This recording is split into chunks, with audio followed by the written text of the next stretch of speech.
Let's get more with the Shadow Attorney General, Labour's Emily Thornberry. Do you stand by the ads as well, Miss Thornberry? Good morning. Happy Easter. Good morning. Happy Easter, Kay. Of course we do. Of course we do. Why would we not? Listen, the criminal justice system in this country has completely collapsed, and it's happened over the 13 years that the Conservatives have been in power.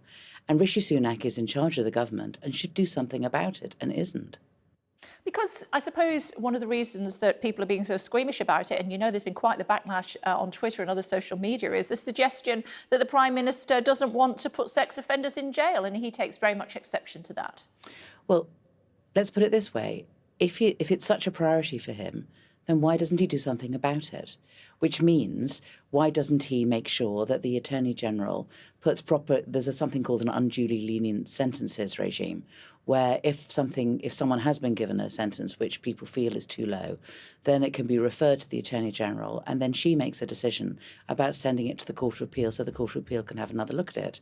And frankly, under Suella Braverman, for the 2 years that she was Attorney General, hardly anyone was sent who was a child sex abuser or a child pornographer were sent to the Court of Appeal to have their sentence looked at again. It is disgraceful. On top of that, the Lord Chief Justice has had to advise judges that, given how overcrowded our prisons are, that the judges should think again before sending someone to prison. We've heard from barristers saying that people are less likely to be sent to prison because of the amount of time that it takes between the original offence and someone coming before the courts. I mean, if you are an alleged rapist, you have a 2% chance of actually being charged if someone complains about you, a 2% chance of coming to court, and then it's a 3-year wait for the case to come to court. I mean, this simply isn't right. And as Keir says in his article today, what does that say to the brave women who come forward to make these complaints? It says that we're not taking this matter seriously. I mean, I can tell you Labour is, but this government is not taking this matter seriously and doesn't really care. If they cared, they would do something about it. One of the reasons for the backlog, as we know, of course, is because of the pandemic and the problems of getting people into court during that two and a half year period. Yeah, no, that's certainly one of the reasons, but it isn't the only reason. And the backlog was already really bad before. And they had closed courts in order to save money, and they weren't recruiting judges in order to save money. And they didn't have enough prosecutors, and they weren't paying people to do criminal defence work, and so people were moving on to do other things instead. There was a lack of barristers, there was a lack of courts, there was a lack of judges.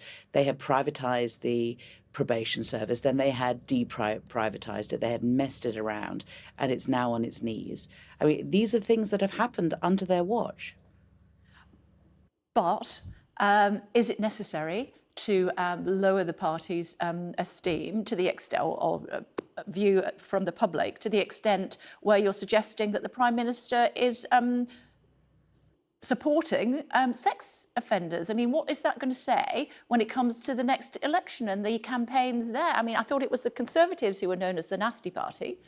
So 2 weeks ago, Kay, you'll remember the Prime Minister got up at Prime Minister's Questions and bragged about the criminal justice system.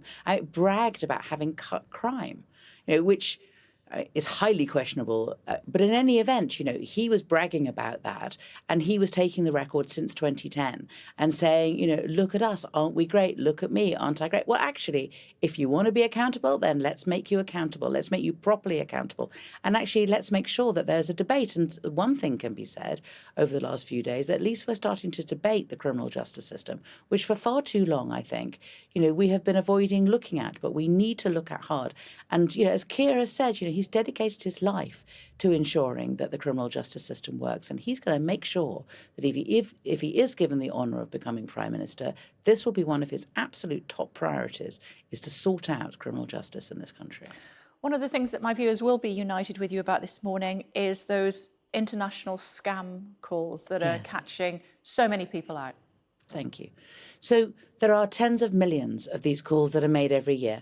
And for thousands of people, it's very scary, because what happens quite often is that they target people who are in their homes in the afternoons, pensioners quite often, and try to engage them in conversation.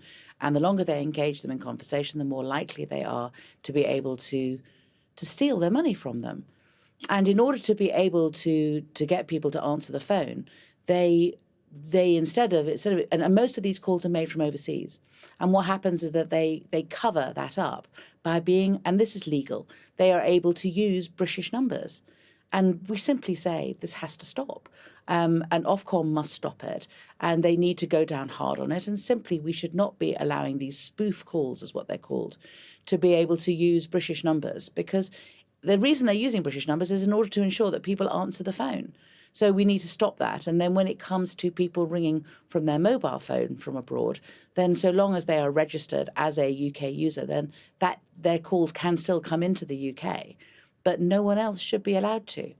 Now, we've heard from some companies that, they may be that they would want to continue to use their call centres that are based abroad and would want to be able to use a British number.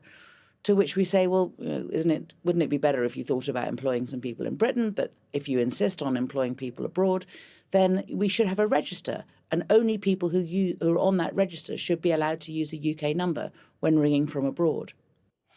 Just before I let you go, junior doctors about to start a 4-day strike causing absolute havoc to the National Health Service. We had a specialist on earlier saying basically just don't get sick for the next 4 days. The union wants a 35% pay rise. You're Wes Streeting, Labour's shadow health secretary, saying he wouldn't give that the green light. Is that Labour's position generally? Our position generally is that you should sit down and talk to people. And the government's position generally is not to do it and to leave it until the last minute, until we have, I think is it 130,000 operations and procedures have been cancelled so far. And it's got worse, it's getting worse. And they leave it until the last minute. They wait until people's attitudes have hardened. It becomes harder for them to be able to come to a deal. And then eventually they come to a deal, but only after, in the end, the public has suffered.